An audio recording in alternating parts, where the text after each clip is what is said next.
The following presentation was recorded live in Las Vegas, Nevada for the 27th Annual International Association of Square Dance Callers. This is tape 22, Multi-Cycle Programming. All right, by the way, this is the multi-cycle session, and we are here to talk about the multi-cycle method of teaching your dancers, and we're happy to have you here. There are handouts in the back as well as in the front, and as you're coming in, if you want to pick out a handout, that's great. One of the things we also want to do is update our CALLERLAB handout for the multi-cycle plan by having those of you that are using the program that wouldn't mind being contacts for others to call or write or email you some questions about how you're doing it, what are you doing, how is it working, those kind of things. We'd love to have you as a contact to update our contacts on the back of the CALLERLAB information sheet. One of the things that we're going to try to do is to talk a little bit about how we are doing this plan, and then we'd love to hear from those of you that are having success using this plan or have had some experience using the multi-cycle plan. And then we'd love to answer some questions for any of you that would like to be starting one or have some questions on how you can go about doing that. Okay? I'd like to introduce my panelists. On my far right is Dana Schirmer. Nice hand for Dana and his wife Donna. Okay, sir. We also have Bruce Mitchell. Bruce, nice to have you here. Nice hand for Bruce. My name is Mike Seastrom, and I'm happy to be doing this session again. I think this is an exciting area of holding new dancer, running a new dancer program, because it is an entire program, and it's exciting because we're opening up the doors more for new dancers to join our activity. For many, many years, market research people have told us you don't have a product when you can only offer this product one time a year. And if you're only starting classes in September, you're severely decreasing the number of people in that window of opportunity for people to join your session. And if you have people that are involved with your new dancer program and for some reason have to drop out or be delayed by a few weeks, it can be weeks or perhaps a year before they could join the square dance community again. And so this gives you the opportunity to keep dancers. It gives you opportunity to have a return on dancers that have maybe been through part of your program and have not been able to complete it, or some of your dancers that are ones that have dropped out of the activity, or club members that have been out of the activity for a while. They can come back in so many more places, and it opens up those windows of opportunities for them to join our activity again and be part of it. So we're excited about this. This program is by no means new. It has been, from my earliest information on it, Daryl McMillan was using this program, I think every 10 weeks or 8 weeks back in the 80s was using this program and making it work for him. And there are others who have used various types of programs where they start classes multiple times a year and making it work for dancing. Many years ago, most of us remember times when it was very common for clubs to start classes 2 or 3 times a year and run 2 different classes at least in a year's period of time. But over the years, most of that has changed. And so we're kind of excited that this just opens up another opportunity for us.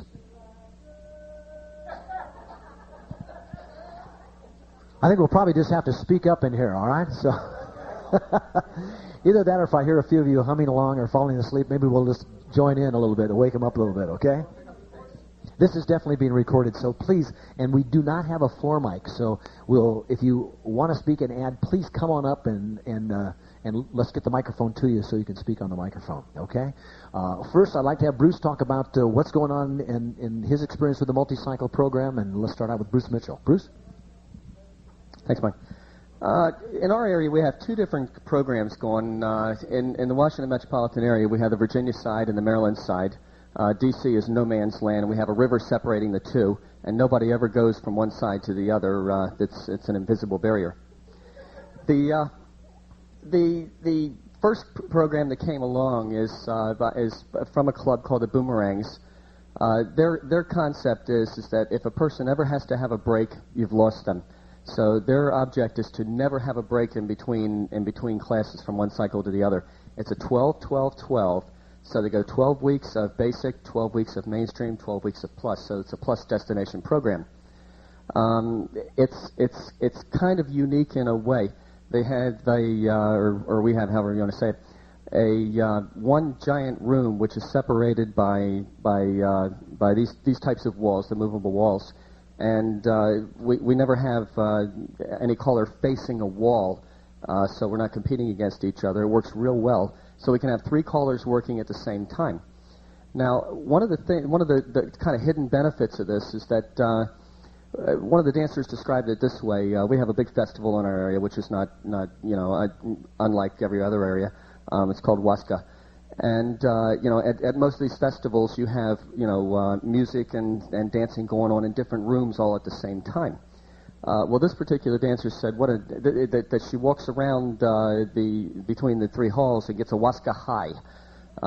To her, it brings in the big festival kind of atmosphere by having all three classes going on at the same time. Sometimes one's breaking, and if you don't time it right, which is what you're not necessarily trying to do, one class is breaking, and then they're going over and watching the other classes. So you have your beginner class working one end, and you have or you have your intermediate or your mainstream class working in one side. So they'll go over and see what the plus guys are doing and say, "Oh, that's pretty cool. I can't wait to get there." Now I know that's not necessarily where we want to go. We don't want to push them into a plus program, but at the same time, the program is offered, and living in the real world, we recognize that there's a lot more dancing in the plus level than there is at the mainstream level, at least in the Washington metropolitan area. We never try to push anybody onto the next level. We always encourage them to stay behind, and yeah, there are problems with that. Of the times that I've had to suggest that people should stay back using the various techniques that I've tried to develop over the years, I had one dancer just say, "I'm out of here. I'm not stupid. I don't need to repeat this program." But when you have a dancer standing in the middle of a square, saying with her arms up in the air, saying, "Just push me where I belong. I'll be okay. Just push me where I need to be," then that's an obvious sign that they are not progressing at the level that they should be, and they need to recycle at least at that level. Most of the dancers are very understanding when you say that you could benefit very well from staying back and taking this class again, because you want to be very comfortable when you move on to the next level. So that's a straight 12, 12, 12, and it never stops. It goes on constantly throughout the whole year. Now, there's a second program in the area, and uniquely, like the first place, we have a facility where you can have 3 things going on at the same time. This one happens to be an old mill, literally a mill where they ground flour. So you have a middle floor, you have a basement, and you have an upper floor. And yeah, sound leaks through a little bit, but that's not necessarily a bad thing. Once again, it gives you kind of a festival sort of atmosphere where people are looking at, are thinking that there's always something going on and they're part of a greater community, other than, that you're taking your break now and it's dead silence, nothing else is going on in the world. The one in the old mill is a little bit more unique. It's still 24 weeks to the mainstream level, but they go 8, 8, 8. So it would start in September, would be like your beginning part, and I had to write notes because it was so darn confusing. Okay, let me try, and then we'll let Kenny Ferris, who actually is heading up this particular thing. Okay, in September you'll start with 3 callers, and of course you have 3 callers in the other program. 3 callers. One starts with a beginner group. Another will start with a plus group. So hopefully the people from the year before will be ready to take plus at that time. So this is definitely a mainstream destination program with an opportunity to go to plus, as opposed to a plus destination program. And then you have a mainstream review, and these particular people would be people who have danced before and want to come back. The mainstream is only for the 8 weeks. The beginner is for 8 weeks. And then so starting in September, you start with the beginner, mainstream, review, and plus. Then you have in November, you have the beginners go to intermediate, hopefully, and if they don't, then they stay back in beginner group, which is not necessarily a bad thing. The person who handled the mainstream people, they would go to the beginner, and the plus continues on for about a 14-week program, and up to 16 weeks, depending on just how well the group is going. So those people are continuing. In January, you start another group. So in January, you start with another beginner group, and that would be the guy who just finished plus. He would start with his beginner group. You have your intermediate goes to mainstream, and then you have your beginner group goes on to the intermediate group. In March, you're starting all over again with the new In March, you start with a plus group from, but definitely not the plus for the people who had just graduated mainstream. Have you run into that where a person just says, absolutely, I'm going to move on to plus, and if you don't like it, then I'm quitting? Yeah. This is Kenny Ferris. Our idea is to have mainstream as the destination because there's not enough mainstream in the Washington area.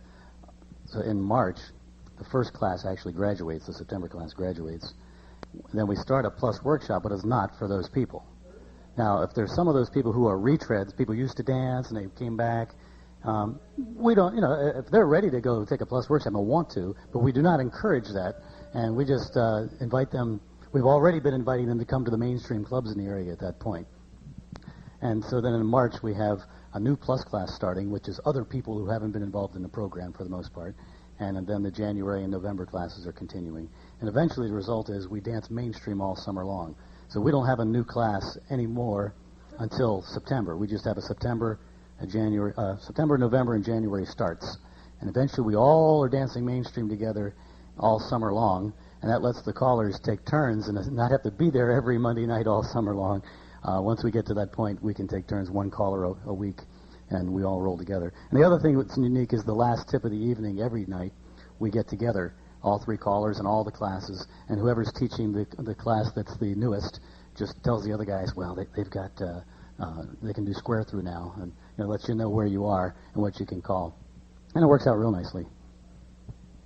Okay, and the only other thing is that halfway through, at least one time, and as Kenny said, ever more than one time, but at least one time during the session, the callers will switch. So you get a change up of the dancers. The dancers get to see the different callers in the program, and give the callers and the other, give the dancers a little break for that particular night to learn something new from a different caller, get a different perspective. And that's pretty much it. Any questions on these two programs that we're working in the Washington metropolitan area? Yes.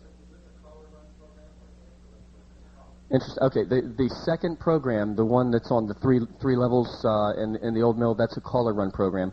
The other one is a dancer run program, and that's very important that it be a dancer run program to them, because they want other clubs to send their dancers or send their new dancers to them. Rather than to feel as though their dancers are going to be stolen away. They purposely will not sponsor dances. They'll have an appreciation dance once a year for the callers, and it'll be like a multi-caller dance. But it's very, very specific dancer run, and with no thought whatsoever of creating a club or having a club. We want the dancers to feel like that they can send their dancers to us and they're not going to be stolen away. And those of us who participate in the program are very, very careful about that. We do not mention our own clubs and say, well, if you ever come over to the Broken Wheels, I'd teach you this. You just want to be very careful about that. It's a very important issue because we want the other callers to trust this program. Wait, Kenny, you're second. Yeah, first. Yeah. Okay, I'll repeat the question.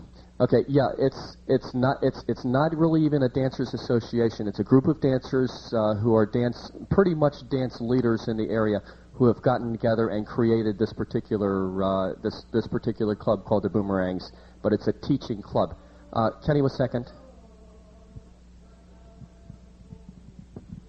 Yeah, the Boomerangs was started by a group of dancers and a caller, and they got some other callers together and started it, and they call themselves the Boomerangs Teaching Club, but it's not a club where you go dance unless you're going to Angel classes, and they don't have Saturday night dances or anything like that. It's just strictly for teaching. And then the Square Roots is the one we call our one on the Maryland side, and the 8-week cycle. And this was started because in the hall that I've been teaching in for about 20 years, once a month there was always another activity in there on another floor. And that activity, the caller, you all remember Bill Addison. He passed away a couple years ago, and his club folded. And so now the facility, I didn't have any more conflicts, so I said, I'm going to bring a couple other callers in, because we have 3 floors, and that's when we started the teaching program there.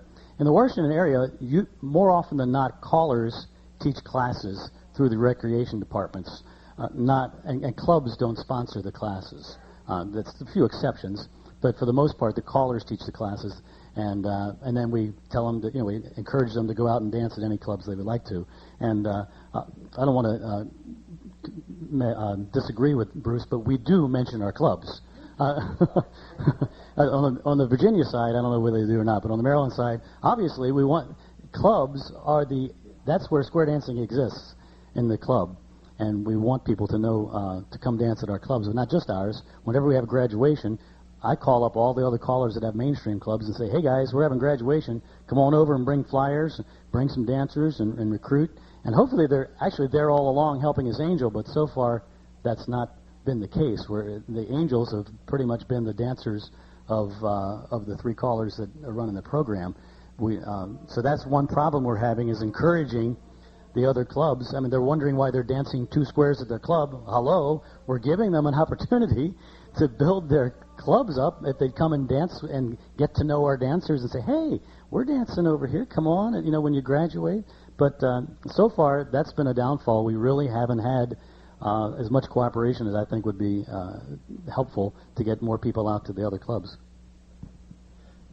Yeah, as we mentioned, on the Virginia side, the Boomerangs, which was started by the dancers, we don't mention our clubs. If somebody were to ask, where do you call, you would say so, but that's not, the object is not to push your club, as opposed to what's going on the Maryland side, where it's a dancer run, a caller run club. There was another question, or was your question answered? No more questions? Okay. As you can see, this is a very, very unique situation. First of all, you've got a facility where you can have multiple classes going in the same facility.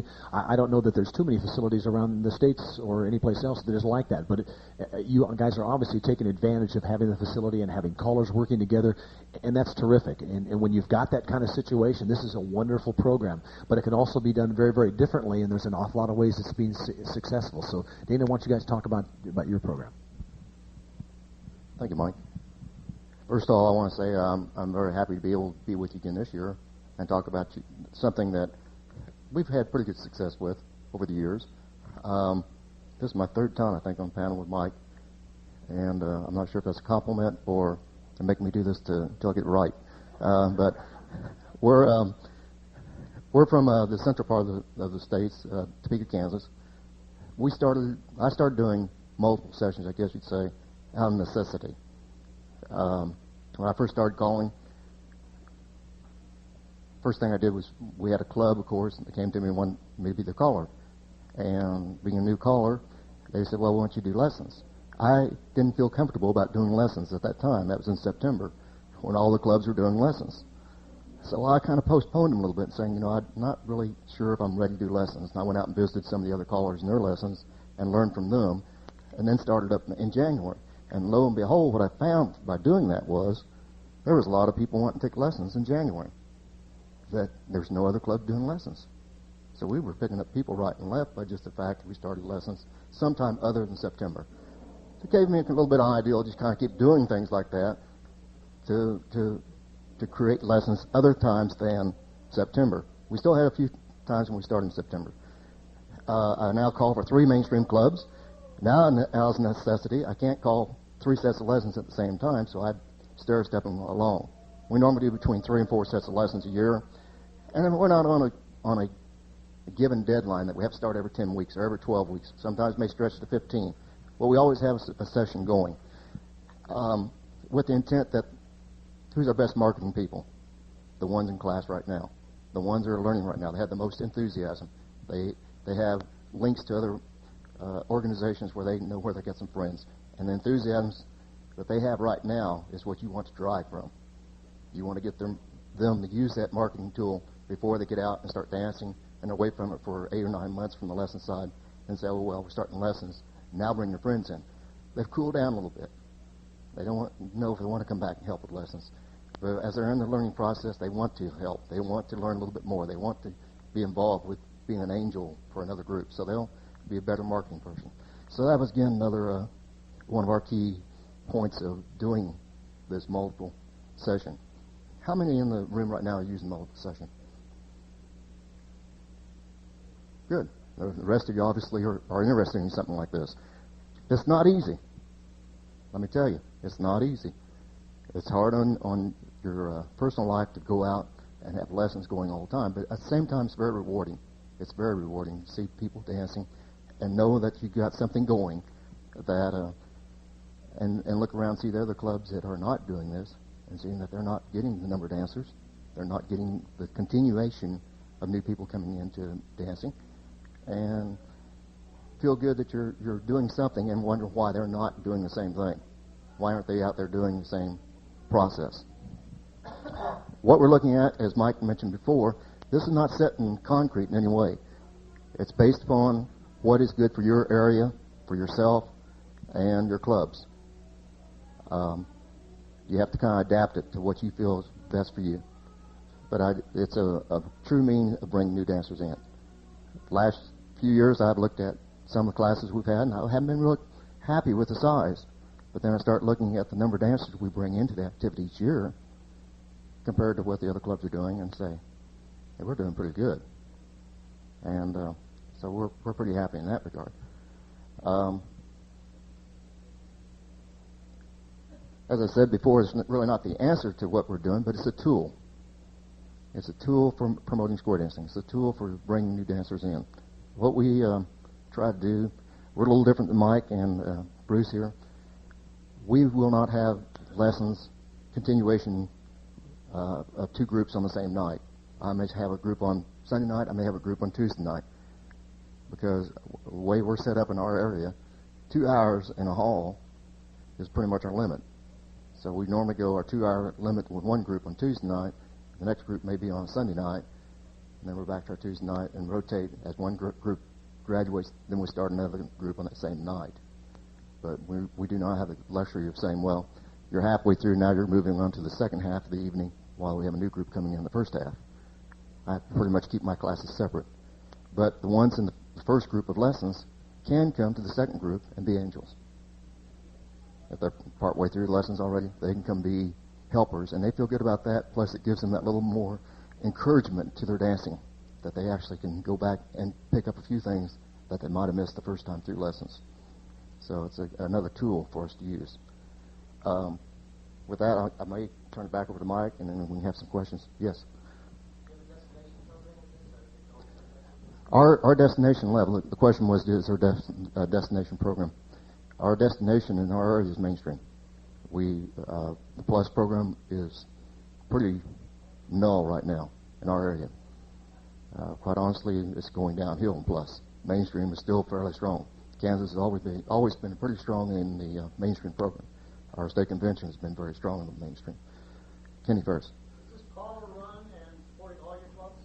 All three of the mainstream clubs? It's caller run, and it does support all of my clubs, yes. And all the clubs work together on it. The 3 clubs I call for all participate. And we started this last year where each club is designated a given section or a given night that they're in charge of the club, of the lesson. And the 3 clubs do work pretty well together. They're all 3 somewhat unique, too. It's not like they're all working the same night. For example, I have a Saturday night club, a Wednesday night club, and a singles club. So singles, of course, you have to be single to belong. So that's one of the criteria. The Saturday night club is a couples-only club. So no singles can join it as a couple, unless they're a couple, I should say.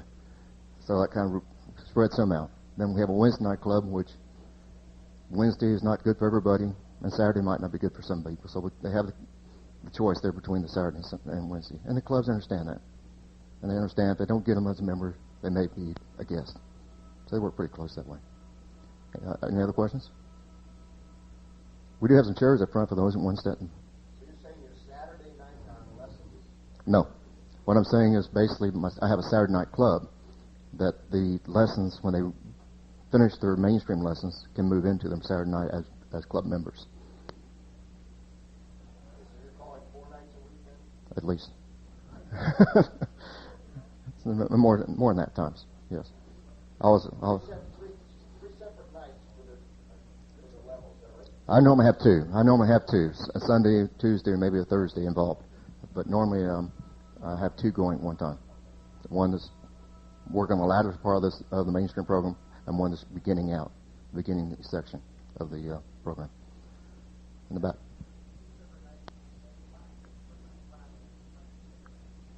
Okay, the question is two separate nights.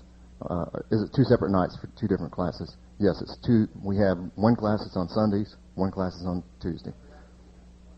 Right, unless they're helping for the other class. Any other questions? Good. All right, as we said, there's lots of ways to run this program, and the idea is that you're just starting and giving more opportunity for people to join. I think one of the real gems of this program is the fact that you're taking your brand new dancers before they've really completed their entire set of lessons, and you're asking them to bring their friends. If they bring their friends in, they're not only enthusiastic about taking them, but they can dance with their friends immediately. They're actually angeling their friends. And every one of my dancers who recruit and bring their friends come up to me and say, it's so nice to be the smart ones. And they're still in class, but they are jazzed to be there. Now, our particular program, we have two classes that we run on the same night. We have a facility that we have from 7 to 10. It's just a single night. And from 7:30, or actually from 7 to 8:30, we have what we call Phase 1. And Phase 1 is our brand newest dancers. In our area, the destination program is Plus. And so consequently, we take them all the way to the Plus program. The first phase is 17 weeks, and it varies depending upon when the holidays fall. Sometimes it's 16, sometimes it's 17, sometimes it's 15, sometimes it's 18. But the bottom line is 3 times a year we start classes. When I first began this program, we used to have 4 times a year, and every 13 weeks we'd start classes. But we found that starting classes in July in the summertime was a real trouble. It was a tough time to start and a tough time to recruit and retain dancers.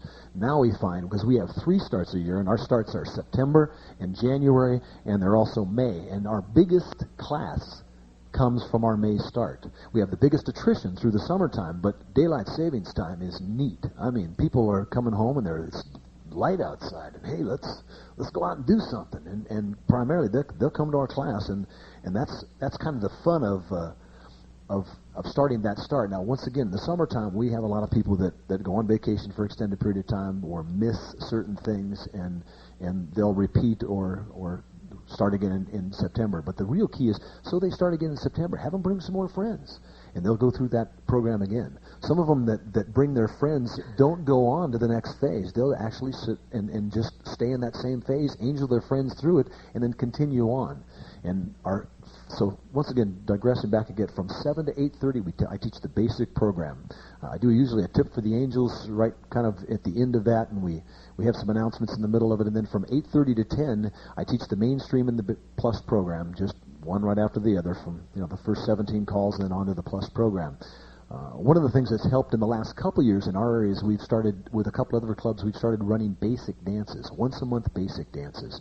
And that is dynamite. I mean, it gets the clubs, the other classes in the area all come in, and we just call the basics. We call whatever's there, and I would say half of our group is experienced dancers, but they're out there with the new dancers, and it's like a halfway dance. And as many of you know, halfway dances can be some of your most enjoyable dances, and so that has helped. And it's also helped to get our Tuesday night group out on a Friday night or out on the weekends to dance, and gives them another social event to meet with a group. So anyway, from 8:30 to 10, then we teach mainstream and Plus. The neat thing about this program that I like is that if you're having dancers that are having a hard time, like right now we've started a group in January, we're just about to start another group here in May, and we've got people in our first phase that there's just no way they're going to go on to the next phase. And so I start several weeks before time. I say, we're not racing through these calls. There's no awards for getting through this program real fast. And we tell them that if you're finding these calls are coming fast and you're a little bit confused or you're having a hard time finding your way, just start again with us, and you guys can help us with our brand new dancers, because you know most of these calls, and you guys can be our help us as angels. So we encourage them to come back and repeat it again. And I've got some dancers that are still in phase 1 and have been there since last May, but they're getting that basic program down. And I tell them this is the most important set of calls in all of square dance. These 53 basic calls. So get these down and you got it made. Question? Do our angels pay? Our angels do not pay. Okay, the angels come in and dance, and I would say, interesting enough, with this particular club, I have about 7 squares of new dancers, and about anywhere from 4 to 6 or 7 squares of angels. And so we're dancing anywhere from 12 to 15 squares a night, and that's a party. I mean, it's a gas because you come and there's a lot of things going on. If there's a holiday around the area, St. Patrick's Day, everybody wears green. We put up decorations. We serve food. I mean, it's a party. We have a great time. So and I don't call them classes. I call them Tuesday night new dancer dances, and that's the way we kind of approach it.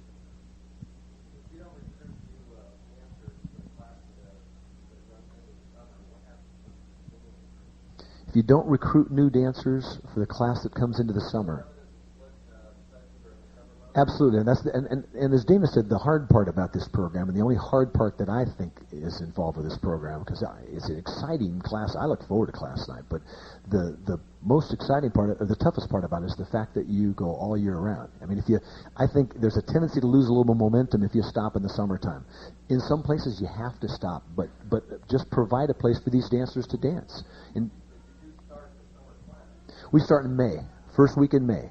And we run that through 17 weeks all the way through September. So we're running all the way through the summer. The other thing is I'd like to hand out or pass out some of these things that I think are just dynamite. They're cards. And on either side of the cards, they explain an entire year's program. It has the Valley Trailer Square Dance Club. It says an invitation, learn to dance, first night free. It has all the information on the back side about all year round.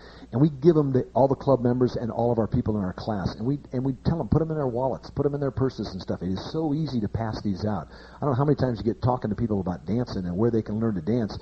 You can give them this card. It has all the information for the entire year, and it's also a ticket for a free night, and it's easy to carry around. We don't carry around flyers in our pockets, but these cards are dynamite, and this just happens to be the color for this particular year, and if you guys want to pass those out and take one or two of them, it's just a great idea, and it's just another tool to recruit more people.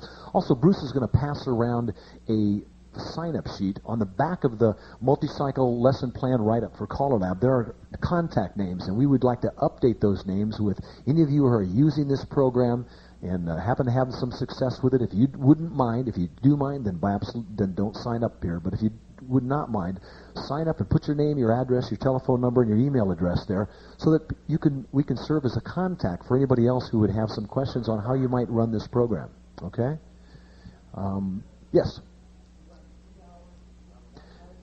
3 hours on one night, and I run 2 sessions. Phase 1, or the basic program, I teach from 7 to 8:30. And from 8:30 to 10, I teach the Mainstream and Plus program. Okay? It's unfortunate, but in our area, there is no mainstream dancing. But out of these basic dances, we're starting to see other clubs hold basic dances. Now, interestingly enough, this club decided about 2 years into this program that what we ought to do is make every other tip at their dance a mainstream tip. We absolutely have no mainstream dancing in our area, but what it is that dancers that have hit the mainstream program can come to this club and dance, and every other tip is a mainstream tip. Now, there are months where and I should digress a little bit, after our dancers have finished phase 1, they are invited to club dances. They are invited to come and dance with a club.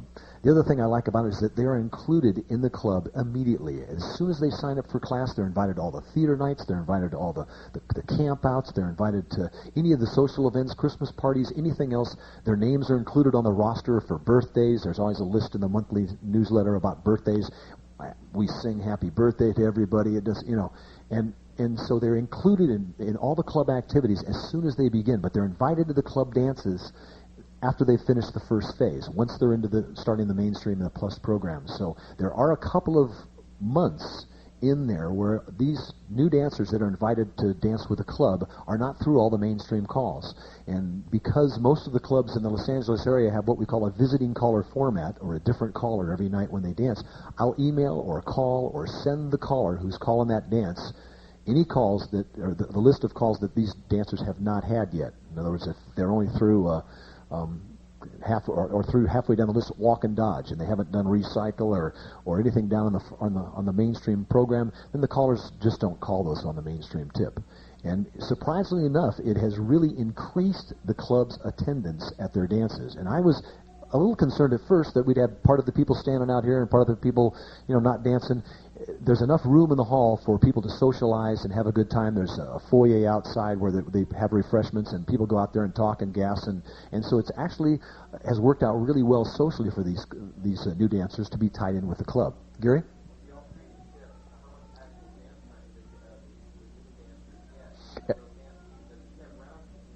Absolutely. There's absolutely no time between the finish of the singing call and the rounds. They just bam, put on the rounds, and bam, put on the next tip is mainstream, and bam, put on the rounds, and there's no break time. They just serve continuous refreshments.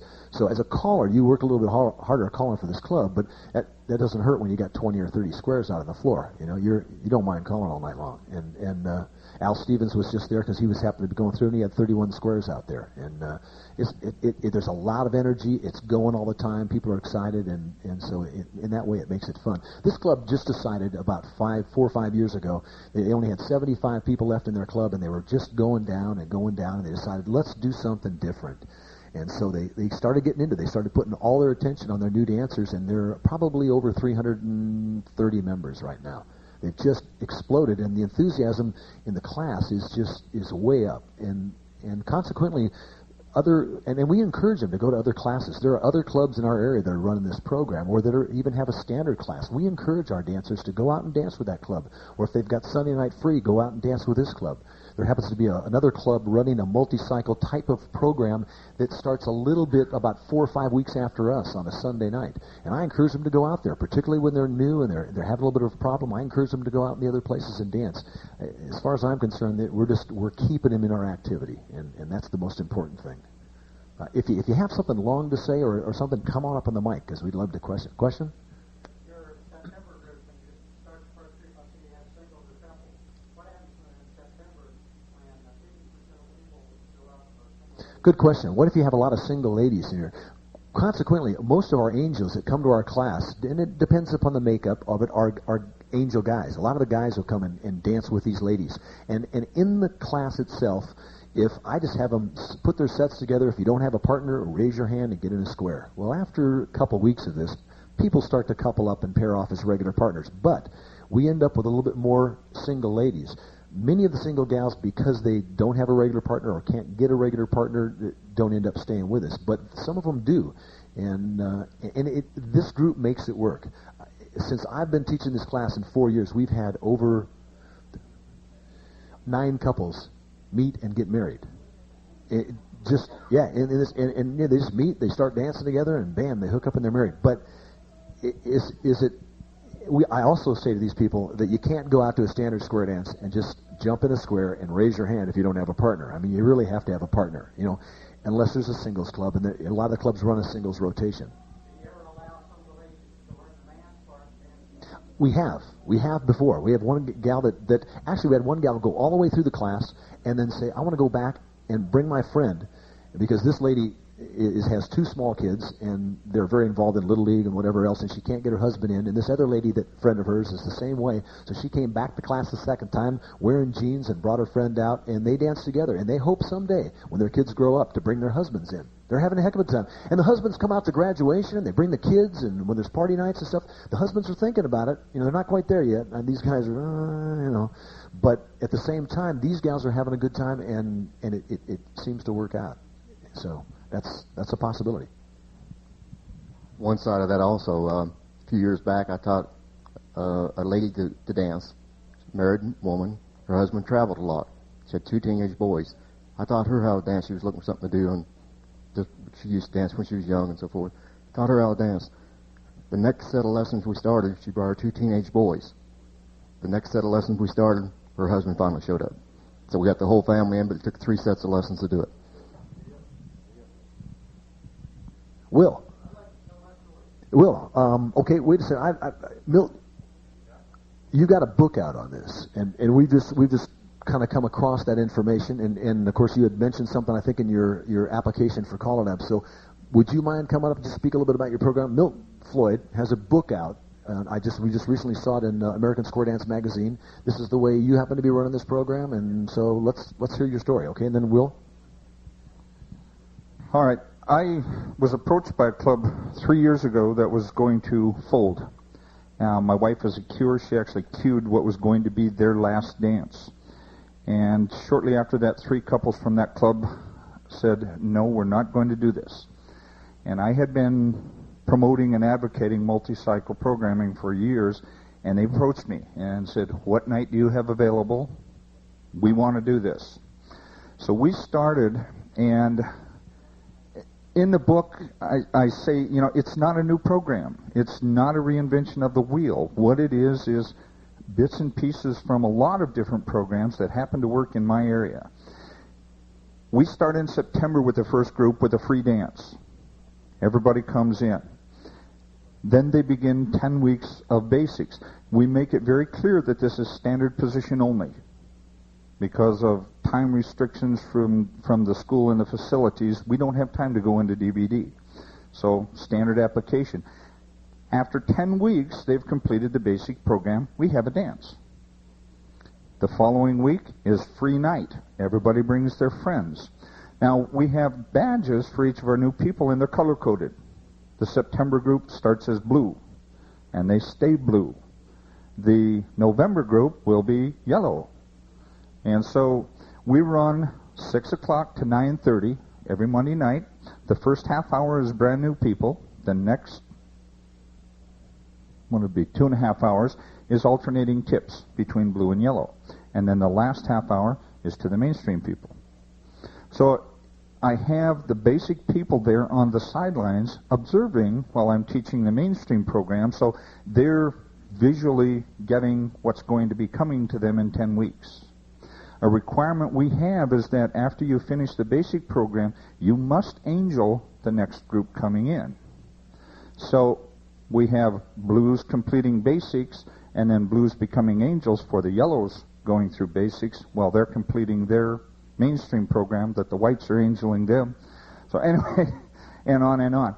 Now, I say 10 weeks, and like Mike, depending on holidays and that, it can be 12 weeks, it can be 14 weeks. Summer is always our longest session. We start a new group in June, and that is usually our largest group, because all the new dancers from all the other clubs have graduated now. They've danced with us for a couple months, they get excited, and they bring their friends to our June session. When I first approached this club, I said, there's 3 things I need you to do. Number 1, get rid of the word students, get rid of the word lessons, and if they want a badge, give them a badge. And the board members, well, we've never done that before. Why? Okay. As adults, I don't want to go back to class. I want a recreational activity, something that's going to be fun, that I can enjoy. Class, lessons, graduation doesn't say this is fun. But new dancers, weekly dances, this is fun. We don't have a graduation. In May, we have everybody's graduation. We have a big party. Certificates are handed out.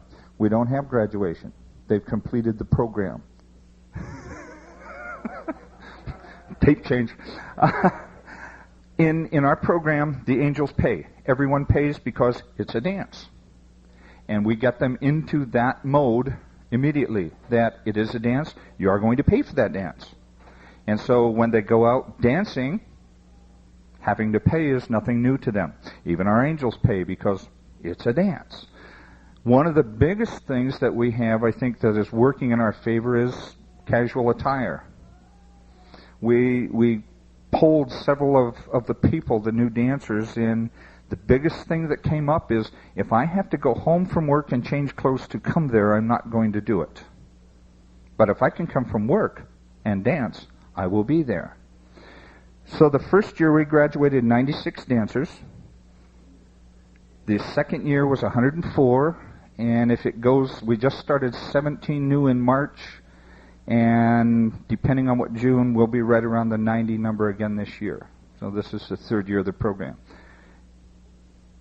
Question? Oh yes, you have those where you only get 6 or 7 people, but you run the program. You can't break the cycle just because you don't have 20 people in the group. You have to. It's consistency that makes it work. And your weaker dancers or your slower dancers are bringing them down, not moving them forward, you let them stay back, right? Absolutely. I have, actually, I have 4 little ladies that will never, ever in their life be mainstream dancers.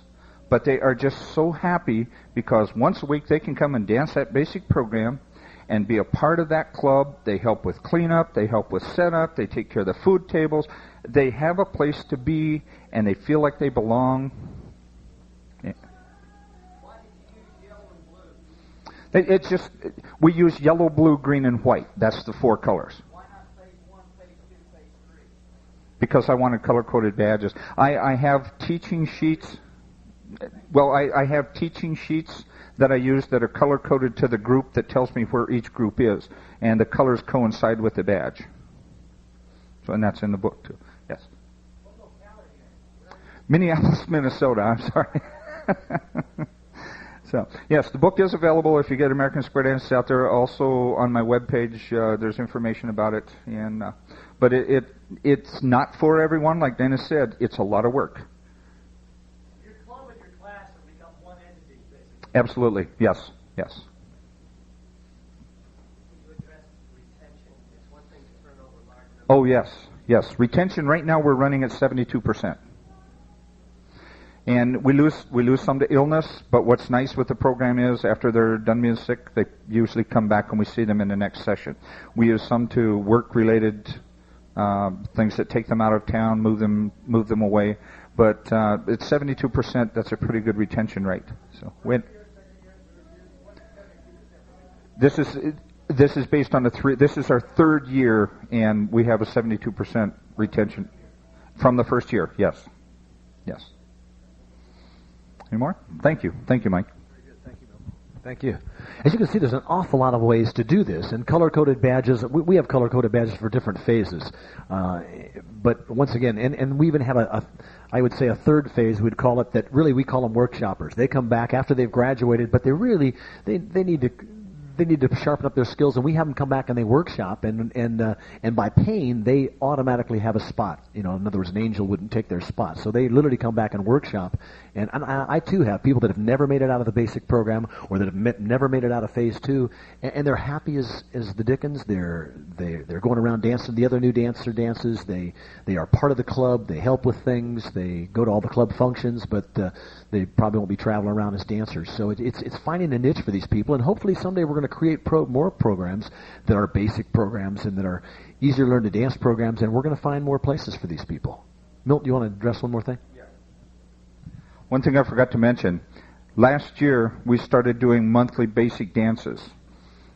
This is in a mainstream and plus area. We were the first club to ever do it. We're averaging 28 squares at our dances. Basics. Yeah, think about this.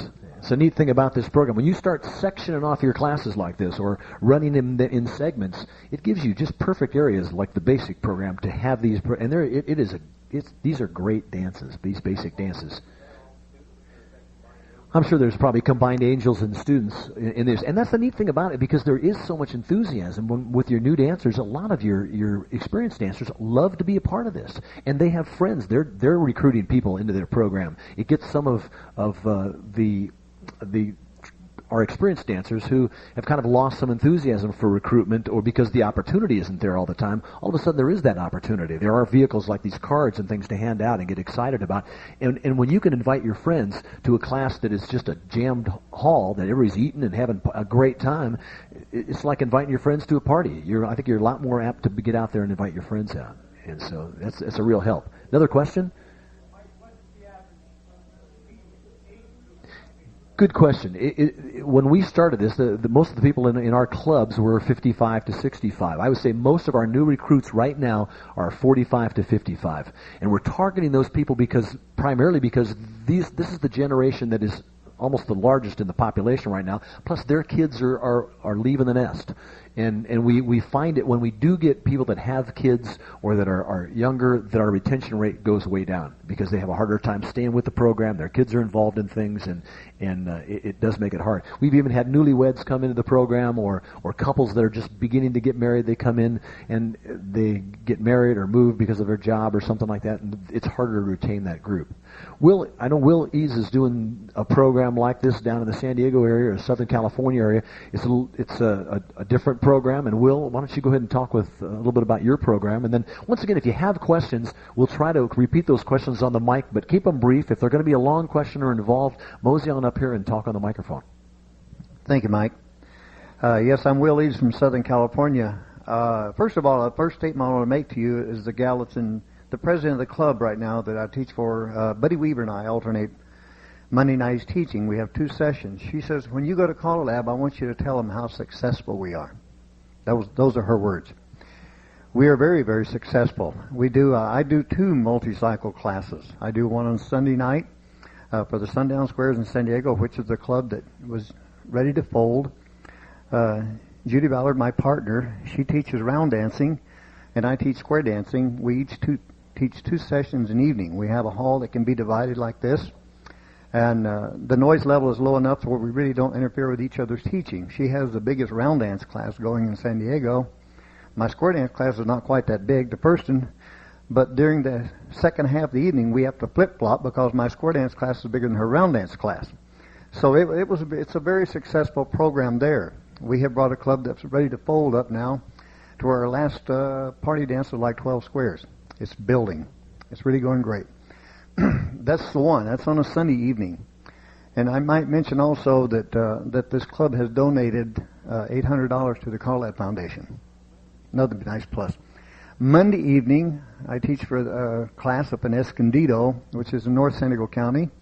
Buddy Weaver and I teach, and one night we had 56 new students in one night. So, and this is a multi-cycle thing that has been very, very successful for us. I can't say enough about it. It's the only way to go. It's a year-round thing. We follow Mike's pretty much right to the T. Every 17 weeks we restart. And the nicest part about this thing, it's the biggest security blanket there is for a new dancer. Once they complete their lessons, and if they go out and dance, they go out and end up with a little blood on the floor, then come back to class and relearn some more. And we've had this happen. We've had several people now that have repeated several sessions of that. I have one couple in the Monday night class. This is their 3rd time through the 3rd session, and they like it so much they don't care. They can go out and dance anywhere they want to. They're that good, but they don't want to. They like it right there. So you have that too. Another nice part about it is the first session starts at 6:30. We run that until 8 o'clock. And 8 o'clock the second session starts. Usually when we start out the first session, there's about 2 to 3 squares on the floor. By the time the second tip comes up, it's up to 6. And by the time the third tip is there, it's up to 8. So you can see that the people in the second half come there. They're all warmed up. By the time we start the second half program, we don't have to use a warm-up tip to get them going.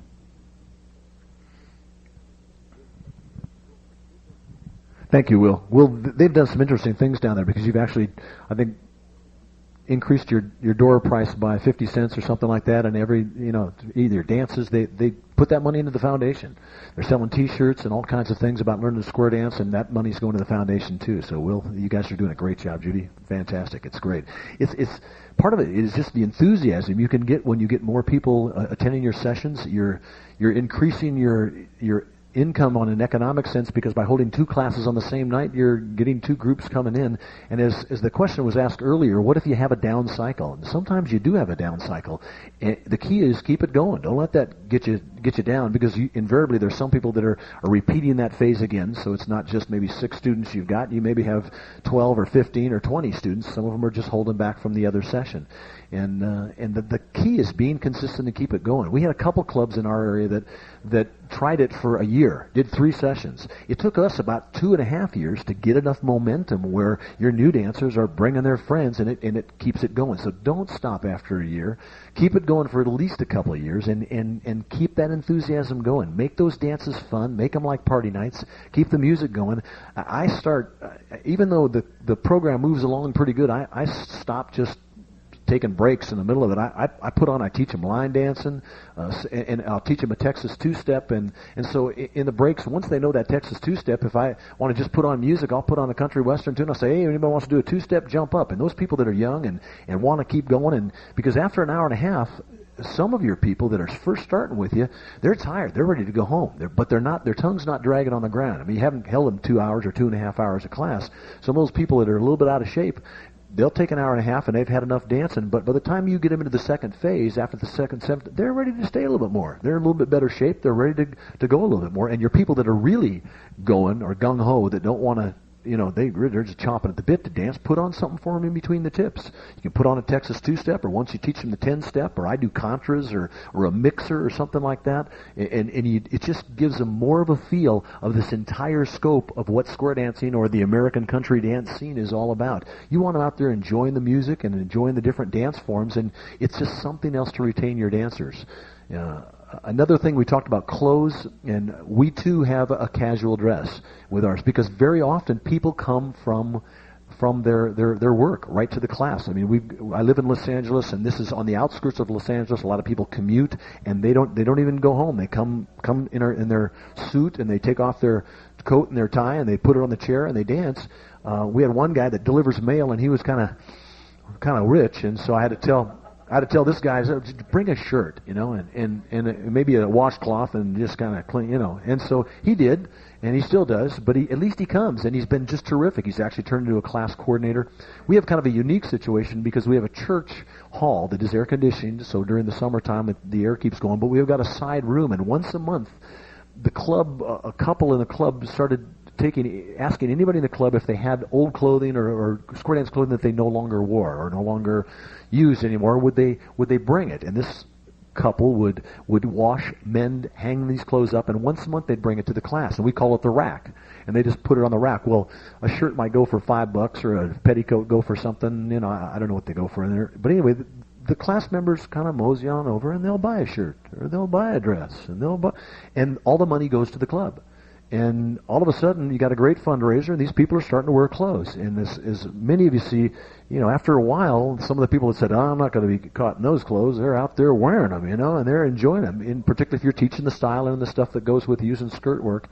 But there's a tremendous variety of square dance styles that are coming into the marketplace now, and it's drawing a younger group that wouldn't normally wear the petticoats and stuff. Yes?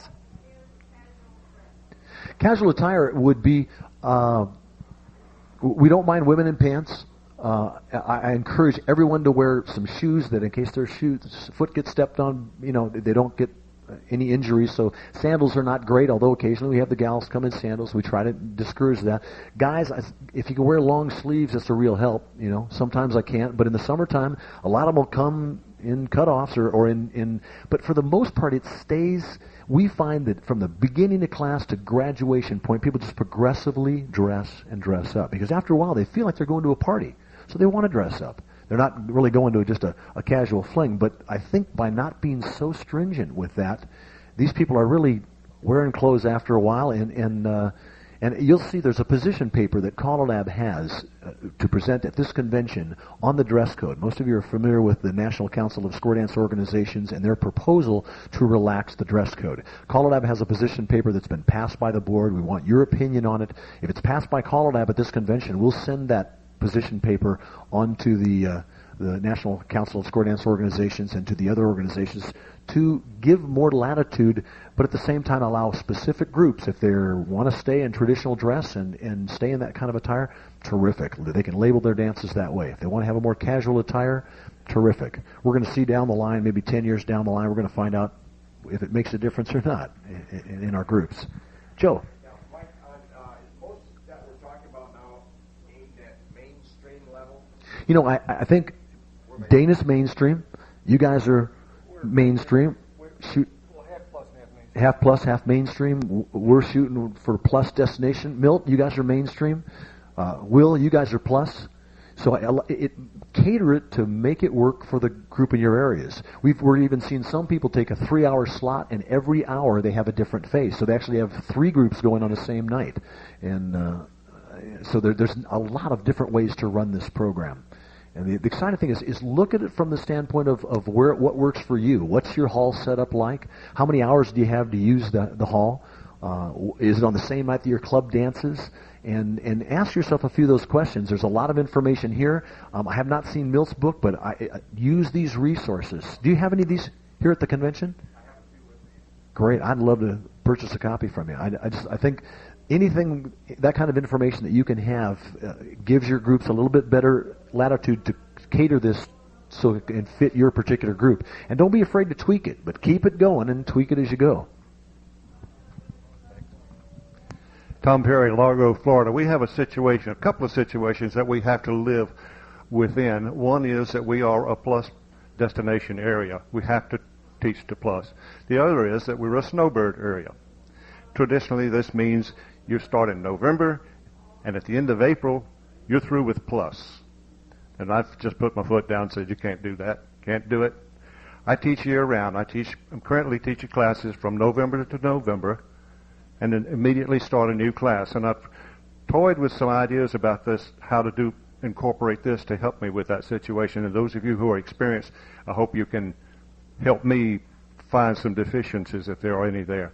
I'm thinking of doing, instead of starting a class, a 3-hour class or a 2-hour class, I'll start a 1-hour class and run 3 phases. As far as the price, we're talking about new people who have no idea what the cost of square dancing is, and they'll pay the same price that everybody else pays, and the same price they'll pay for the rest of their life and be tickled to death to do it for a 1-hour class. And it is also not a long, strenuous thing, but we'd go through phase 1. Now, when we hit phase 2, all this would be in the same night. When we hit phase 2, that same price buys them 2 hours instead of 1 hour. They would come at the same time. They would go back and help Angel, that first group that's just coming in, and then stay for another hour for their learning portion. And then when we're through that, that same price buys them 3 hours of dancing. This way, hopefully, these people will come all the way back and start at the beginning again. They'll get phase 1 3 times. And as far as the snowbird situation is concerned, when people go away in the summer, and sometimes we lose as much as 50% of our dancers, if we've got 3 phases going at the same time, when they come back in November, they don't have to start at the beginning again. We'll have something that's close to where they were when they left. So if anybody sees anything wrong with that, please let me know. Okay, sounds good. One other thing I think I would like to point out, the programs you set up should be flexible enough you can change them anytime. Really what it amounts to is you have to be flexible because your classes will vary.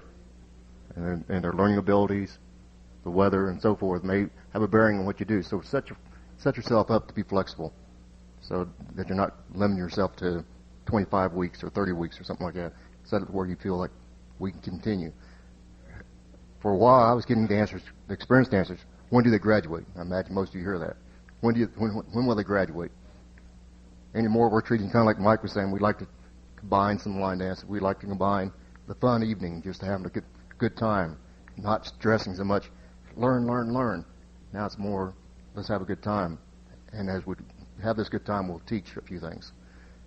I'm not getting the experienced people coming to me anymore saying when they're going to graduate. They're happy to be there also. It's tough on the angels just as like it's tough on the callers. It's tough for the angels to come every night, but if you keep it fun for them, they don't mind either. It's not like a club dance.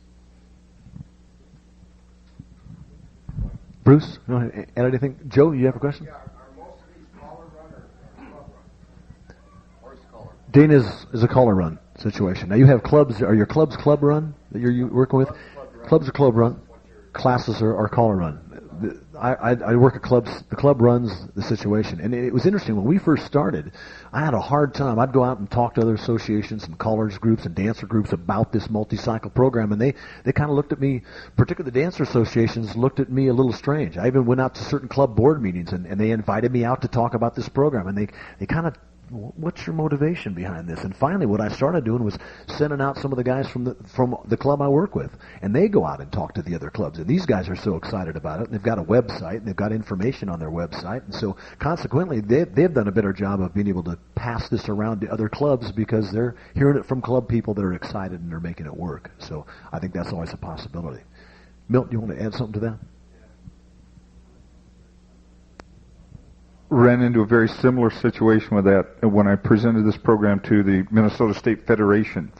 I might as well have been talking Chinese. It was just, we've never done this. It won't work. We tried this 2 years ago. It didn't work. Now they're coming to me and asking me if I will please be on a board and present this program to the state at their leadership training meeting in 2 weeks. So The thinking is changing. They're becoming more receptive. One of the things we do, we get new dancers from other clubs. The biggest fear they have is, what club are they going to join? I don't want my dancers over here. So I don't care what club they join. If you want them to join your club, come as angels. And they do. And so they bring the new dancers, they angel them, then take them back to their club. I don't care what club they join, because I know when I do a dance, they're going to be there. They learn from me. They'll be at my dances. Let's get them in the activity. Worry about what club they belong to later.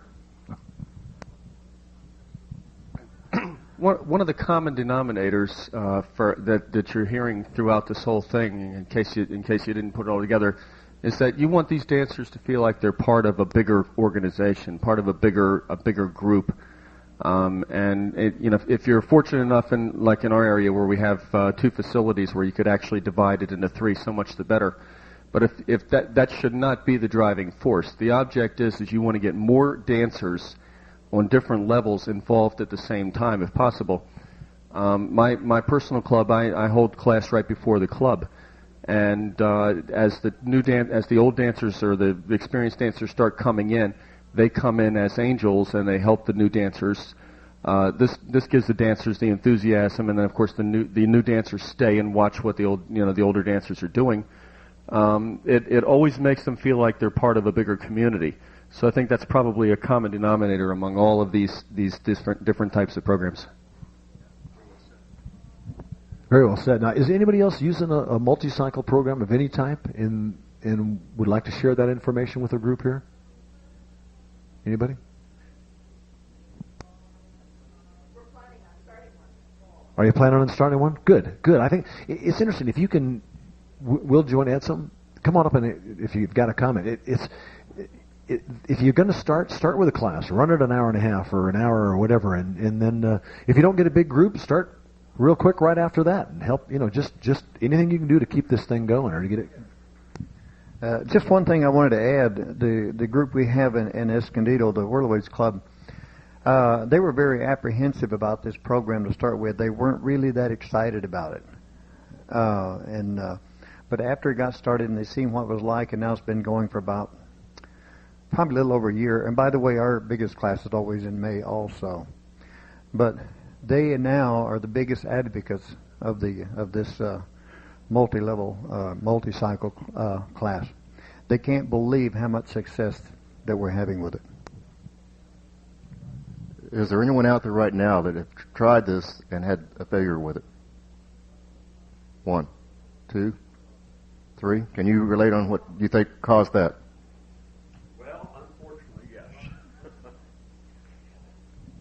My name is Ron Nilsson, and I call in Northern California now, but I was calling in Reno, and I had a class over there in Dayton, and it worked out beautiful. We had one square when the one club asked me to start calling for them, and I told them about this 12-12 program, and they were really enthused and interested in it. So we danced for about 12 weeks, and then all of a sudden I've got 42 new people in there. They had went out and got all their friends, and this was a real energetic club. Well, unfortunately, the people that were going out and getting everybody and helping them and bringing them in, the club itself, which consisted of 2 people, and this does happen occasionally, they decided they didn't want to go to all the effort of starting a new club in 12 more weeks. Yeah, we had 47 new kids mainly. And this was from the age of 13 to 18. And this club was just booming. And I told them I'm willing to come over and come an hour and a half early, start a new class in 12 weeks. No, this is just too much work. Well, unfortunately, there were several things involved. The president at that time come up to me and told me that these 2 people that were running the club, they weren't the president, they weren't vice president, but they basically run the club. I think you've seen the type. And they come along and said, well, we don't want to do this again, and we're not going to start a new club. Well, the kids, a couple of the people, like the president, said, well, we think the kids, they all graduated, they should be involved in the process, otherwise be part of the club itself. Oh, no, this is an adult club. The two, quote-unquote, two people run the club, and I'm sure you sometime have run into this. So unfortunately, with that attitude, it did, they're now dancing with another club. I'm calling in Northern California because I felt that I could not call for a club that was run that way and wasn't willing to bring these people into the club and make them part of it. I don't mean make them president, vice president, bring them in as a student member and give the kids a chance to really be involved, because they were really involved. They went out and brought all these people in, and I had another at least 13 people that were going to come in under the new class before we ever finished it. And unfortunately, that was a bad experience.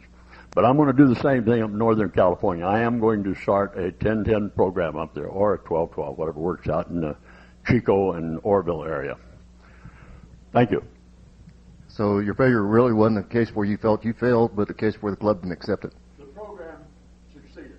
The program succeeded. There were two people that right.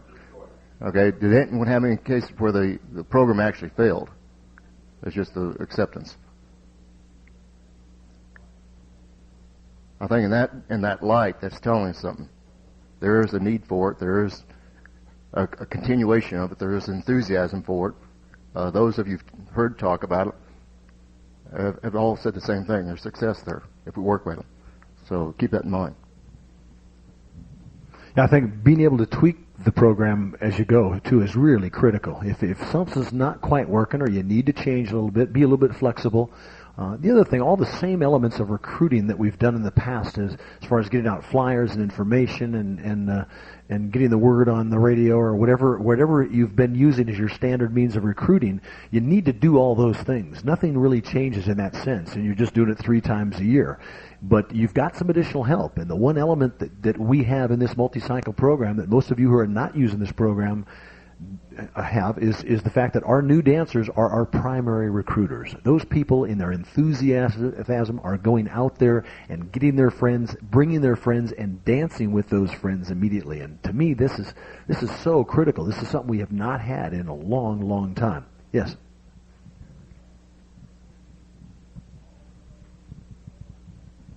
Let me toss one quick thing. Ron Kapnick from New Jersey. For several years, we tried to talk our club into doing a multi-cycle program, and they would have nothing to do with it. Nothing at all. Last September, we had too few students to run a class, so I went to the club and said, okay, I'll run a split class for you. I'll take the new dancers that you've got, an hour and a half, and I'll teach them through the basic program, and take people from last year, they can angel this group, and I'll teach them plus in the last hour. Come January, the group from September moved into the second position, teaching them mainstream and plus, and we got a new group in. Now the club's perfectly happy with the idea. Whereas for 3 years, they wouldn't have anything to do with it. Another little tidbit. Our club is peculiar in our area. You're talking about through the teaching through continuing education, or the club's renting a hall. Members of our club went out to the recreation department in our community. We are now part of the recreation department, and they give us the hall. Free.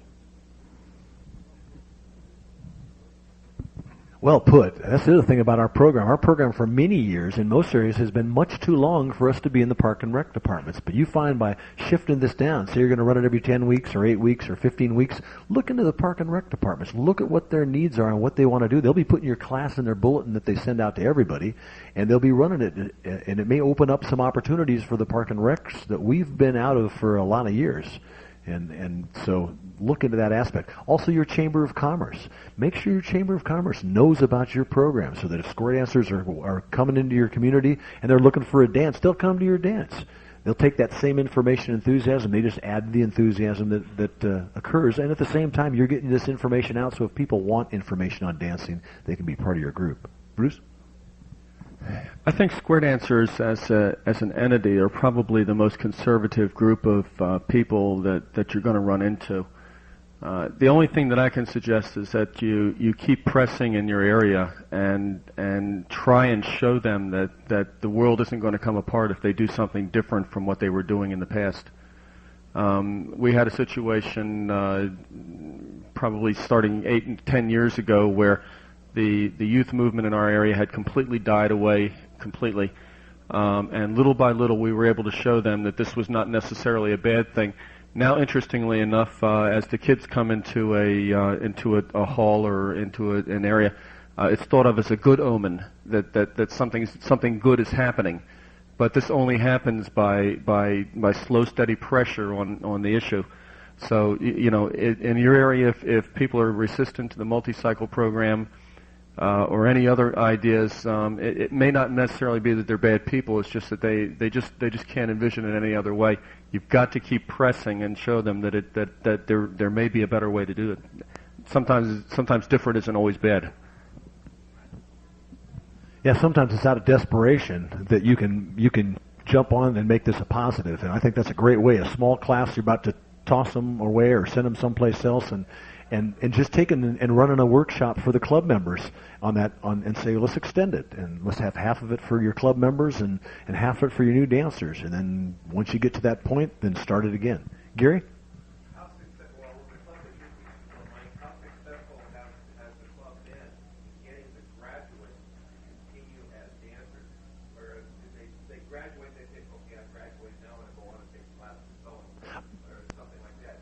We don't have definite statistics, but I know that probably well over 70% of our people continue as dancers in some capacity. The real quick ones zip through this program, and they're on. I have to hold them down. I have to, because there are opportunities in our area to do a plus DVD situation through the summer, and all of a sudden, they're right into the advanced program. So I really do a job on the mic and convince them that they want to do a little round dancing, and I teach them a couple easy rounds, and I do everything I can to slide if they're really gung ho. If I can slide them into round dancing, I know chances are we're going to keep them in the activity. But if they slide into advanced dancing, my percentage goes down of retaining those dancers. They just get blown out before they. Right. We have the Tri-Valley. I would say half of them are. They're the ones that are real gung-ho, get out at every opportunity. They go to the club dances, and I also have people that never get to the club dances, that never get to the Tri-Valley dances or the other graduations in the area, and they're usually the slower people going through classes. They're usually the people that's their night. They come to dance. They don't get, So those people maybe take multiple times to get through the program. Some of them eventually come around to the club, and others don't. They just, those are the people that I think we tend to lose. But if we can get them to go and get enthusiastic about it, it makes a big, big difference. How many of your club members would you say would be at the plus level? How many club members at the plus level? Interesting thing about the club is a plus club, and also, but they only run one plus dance a month. They also run an advanced dance on the 5th Saturday of the month. So 3 times a year they run an advanced dance.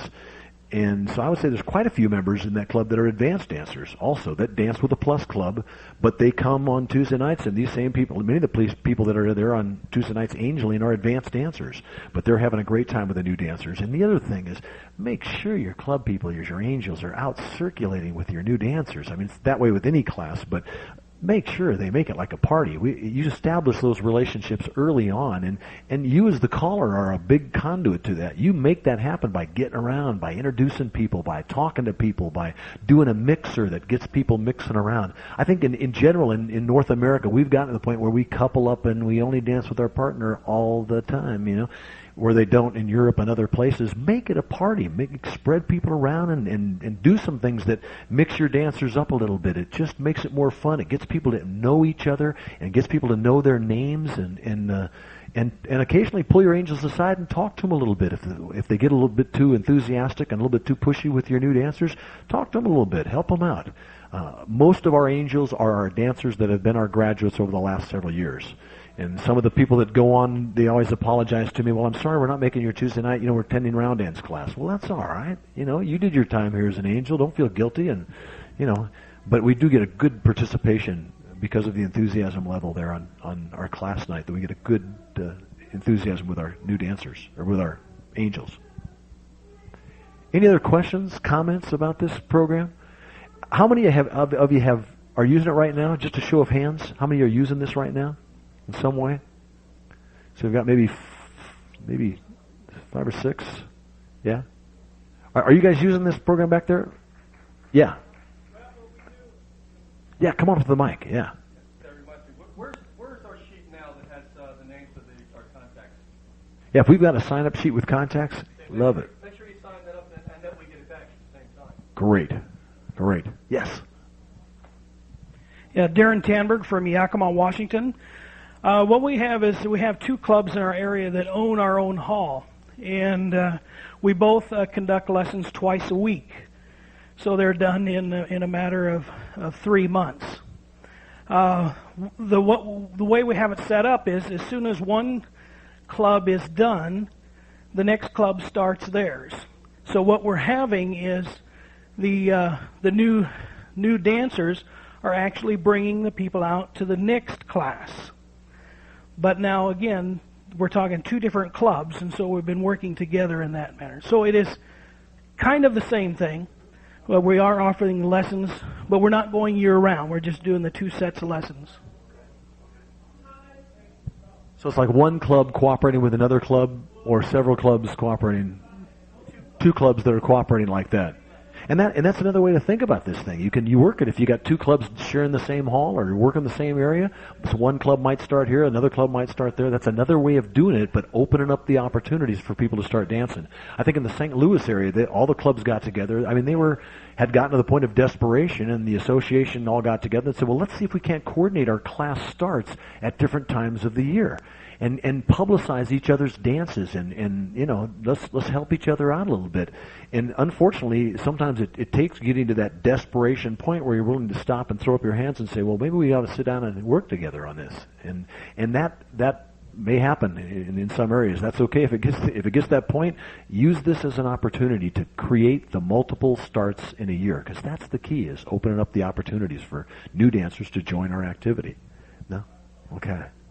Any other comments or questions? And listen, we want to thank you for joining our session. If the other question I wanted to ask was, is anybody that's on this list have a problem with your name being published on the CALLERLAB document as a contact person for multi-cycle starts? And just we'd love to have any information that you have about them, any kind of success stories. Pass those along to Patricia Wall or Patricia Snow, I should say, with the RPM committee, because that committee is trying to publish some more information on multi-cycle classes and multi-cycle lesson plans. Milt, you might touch base with Patricia too. The information that you have may be just excellent for her, or at least for her to mention your name and your resource there too. All right? Yes, another question. What they're actually teaching? Do you have? Okay, why don't you touch base with Milt on that one, okay? All righty, very good. Thank you guys for joining us. There's coffee break now, and appreciate you coming. Thank you. I just want to ask one question. Did you want me to put my webpage on here or just my email? Well,